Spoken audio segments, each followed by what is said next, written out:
قلت نسنس نسيم الصيام لما انطوى شعبان يفوح كالمسك والأرواح منسجمة. مرحب بشهر العطاء والبر والإحسان، شهر الصلاة والصيام والخير والرحمة والمغفرة والرضا والتلاوة القرآن، خير الشهور ذي به أكرم ربنا الأمة. شرفتنا بالقدوم يا رابع الأركان، يا مرحبا بك عد ما هبت النسمة.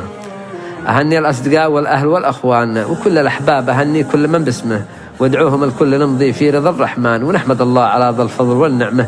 نصوم نصلي ونقرأ شيء من القرآن ونفعل الخير بالمادة وبالكلمة، وننزع الحقد من كل القلوب الآن، نتوب من قلب صادق عالي الهمة، لأنه من صام وهو حاقد على إنسان ما يقبل الله تسبيحه ولا صومه.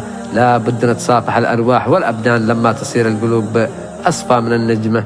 في الأخير نسأل الباري عظيم الشان خارج أمة محمد من ده الأزمة، ويسعد الله مساء الأحباب والأخوان اللي على الخط واللي خارج الخدمة.